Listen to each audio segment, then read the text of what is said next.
Welcome to Financial Liberties, and in today's show, I decided to ask AI the top 10 ways to seek financial liberties in 2024. I asked AI to create the list of the top 10 ways you can seek financial liberties in 2024, starting with number 10, which would be the least best option, and ending with number 1, which would be the best option to seek financial liberties. I decided to do this just to see what AI had said, but more importantly, I'm going to chime in on what I think AI's responses are to each of these options, why I like it, why I don't like it, as well as other things that AI probably would not be able to give you advice on or talk to you about when it comes to seeking financial liberties. It doesn't live in the real world, we do. So let's dive into each of the options that AI has chosen, and we're going to provide our own summary at the end of this video, as well as discuss a few options that AI hasn't even considered. It's not probably even on its radar. If it is, it didn't provide it in this list. And I think these options are much more lucrative in a trending market. So let's dive into it. Number 10, selling unused items.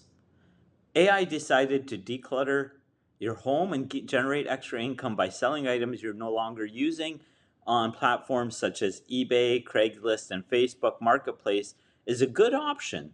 And not only does this free up space, but also provide some financial breathing room. Now, I do like this option because stuff that you don't use is just sitting. It's an appreciating asset, probably is going to lose value over time. And you can just raise some money. And with that money, you can choose to invest. So this is actually a pretty good option to consider. Also, someone else is going to get a good deal on the things that you're selling. So it's a win-win situation. You get some money back and someone else gets a good deal. Number 9, participating in the gig economy. Engage in freelance work or part-time gigs through platforms like Fiverr, Upwork, or TaskRabbit. This flexible work can provide additional income streams without requiring a long-term commitment. I do like the gig economy as it is part of the future of how the younger generation is working.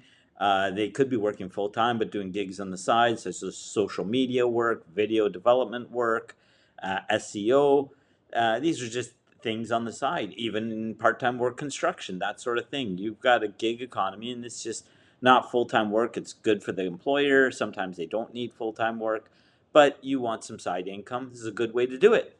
AI's number 8 way, reducing unnecessary expenses. It's telling you to create a budget, track your expenses, identify areas where you can cut costs, reduce expenses on non-essential items like dining, probably a coffee, other things that you can do to cut back on your expenses. Because as they say, a penny saved is a penny earned, and I actually think it's a penny point 3 earned because you didn't have to actually pay taxes on that penny that you saved.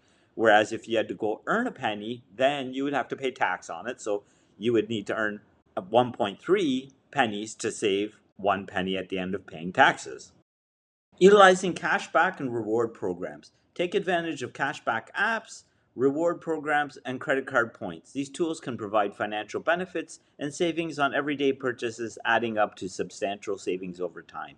I really question how much you're going to save over time with these things.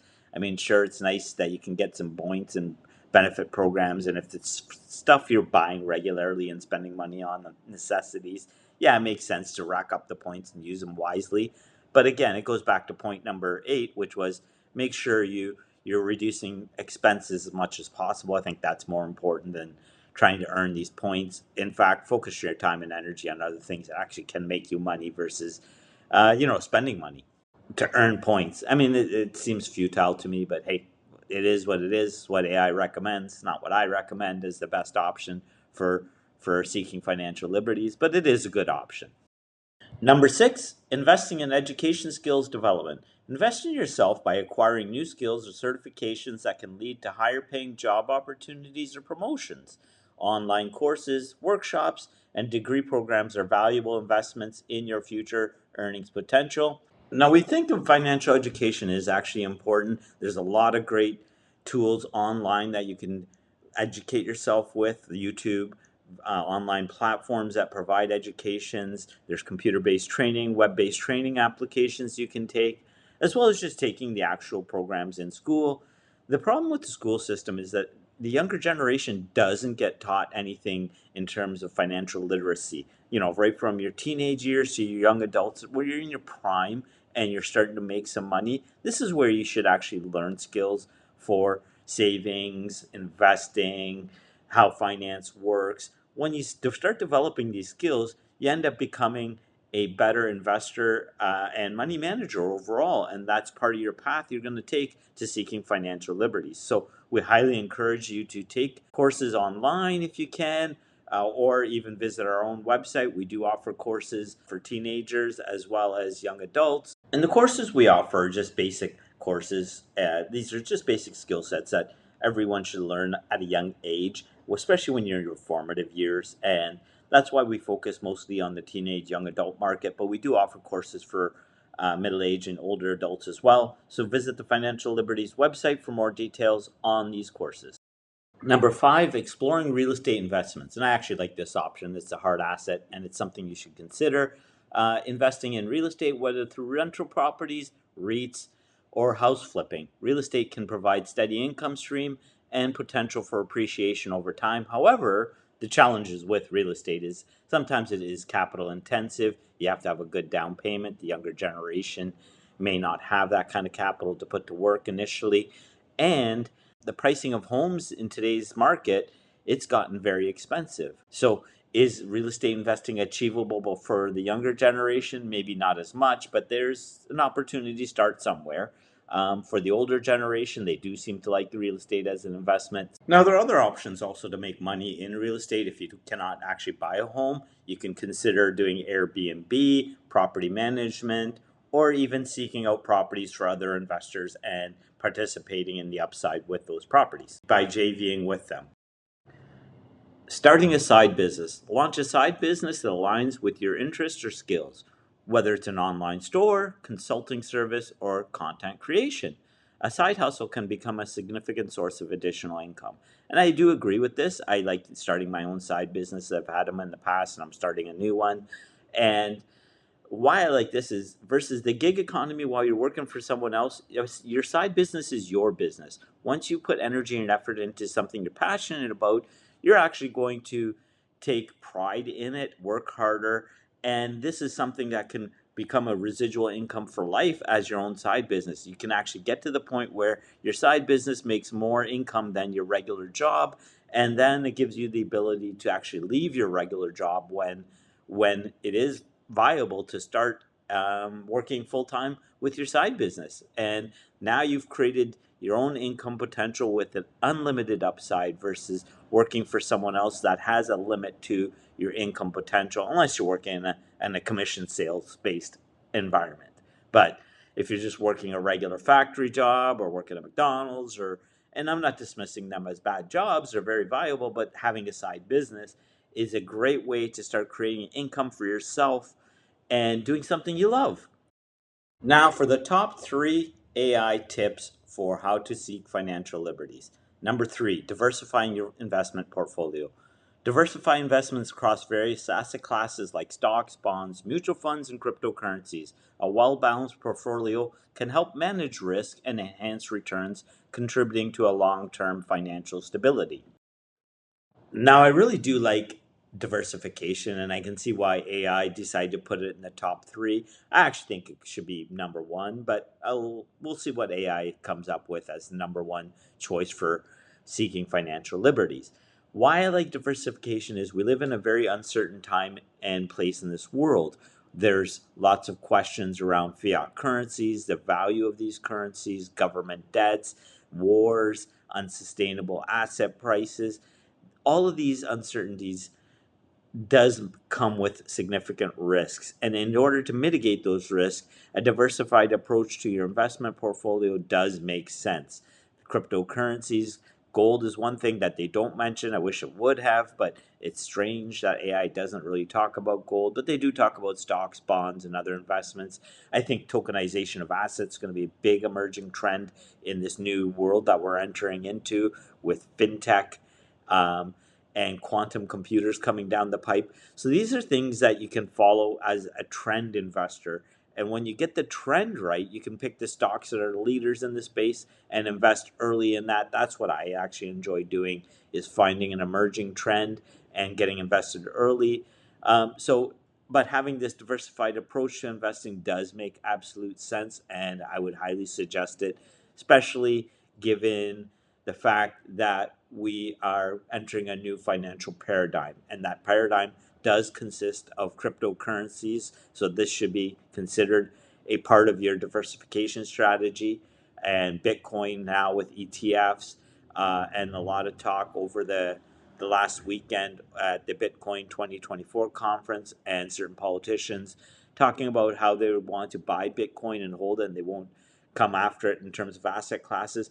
So Bitcoin is one that I really do like. Cryptos in general, there are some that I wouldn't touch. Just stick with the big crypto names for now.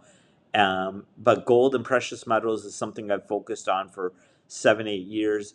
Um, uh, and this was back starting in 2005 to 2012. So I do believe in precious metals and hard assets. And if BRICS come out with a gold backed currency, it's going to be becoming a very interesting time to see what happens with gold. Number two, building an emergency fund. Establish an emergency fund that covers at least 3 to 6 months of living expenses. This fund provides a financial safety net during unexpected events such as job losses, medical emergency, or major repairs. Now, I actually think this should have been done much earlier in your life. This is probably one of the things you should focus on first. It seems like many people around the world don't have enough to cover a few months of living expenses, and the trend of people not having a few months of living expenses is on the rise, as the middle class is getting shrunken. And we're seeing this especially in Western countries, where this had not typically been the scenario, but yet here we are in today's world where many people don't even have a month of savings left. So they live paycheck to paycheck, and a lot of them are on welfare. So if you're going to start seeking financial liberties, this is something you should do immediately, which is to have your emergency fund set aside and then decide what your best options are for investing, whether it's in real estate, stocks, mutual funds, cryptocurrencies, investing in a business. But you have to have your safety net first, and that's what this is. And are you ready for number one? Maximizing retirement contributions. Prioritize contributions to retirement accounts like 401ks, IRAs, Roth IRAs. Taking advantage of employer matches, tax benefits, and compound interest will help ensure financial security and independence in the long term. Now, I do agree with this for U.S. citizens, but you have to remember the U.S. citizen population is only 5% of the world population, approximately. But most Western countries do have investment retirement savings plans, as well as a lot of emerging market countries. The challenge is many people in the emerging markets don't make as much as they do in the West, and so their contributions to these retirement benefit packages are very minimal. They do rely on employer contribution or the government to support them. And the other thing that AI hasn't really considered is, are these pension funds fully funded? I mean, there's a lot of question whether there's enough capital left to support the aging population in many Western countries, and if there's enough contribution from the younger generation to continue to keep this pension fund scheme going any longer than it really needs to go. It's a challenging environment, but I suspect they can always just print the money and give it out. But now you're getting devalued currencies. So this is why diversification is important, because you just really can't rely on the government anymore for your retirement savings. Hopefully it will be there. My fear is that the US will is actually going to nationalize retirement money and take control of it. So if you do have self-directed, I would highly suggest trying to move those self-directed retirement funds into assets that you have full control over, because the last thing you want to see is governments nationalize your assets in the retirement funds. So there you have it. There is AI's response to how to seek financial liberties in 2024. These are the top 10 reasons it's provided, and I think it's done a fairly good job. It obviously doesn't go into any of the details, but obviously you can prompt it to go into further details on how you can seek financial liberties in any one of these topics that it has already discussed. So at the beginning of the video, I mentioned I was going to share a few ideas of what AI hasn't considered, and one of them is the new central bank financial system and how they're planning to use XRP and Ripple. Many central banks around the world have confirmed that they're in talks with Ripple and going to be looking at it for use cases of centralized payments around the world, global payment system. So that is one thing that AI has not really talked about, but I think it's a big trend. We did a recent interview about it, and please look at the video of this interview. I'm going to be sharing it here in the links below. Also, the next major trend that AI hasn't been talking about is precious metals. Now, I may have touched on it, but central banks around the world are buying and accumulating precious metals, particular gold, in record numbers, and these are mostly BRIC nation countries. BRICS is looking to diversify the US dollar, and their gold holdings are at record numbers. This is a major trend, and I suspect gold will go up much higher. So this is something AI doesn't talk about. And precious metals is something I've covered since 2005, even though I haven't talked about it recently in the last 10 years. But we did a recent interview with Jesse Day from Commodity Cultures, and we talk about how gold, commodities, and other asset classes are going to get digitized and how it's going to be part of the new financial system. So if you enjoyed this video, visit our website for more details on courses, webinars, newsletters, and other things that we host and services we provide, as well as like and subscribe to this channel, and we'll talk to you soon. Take care.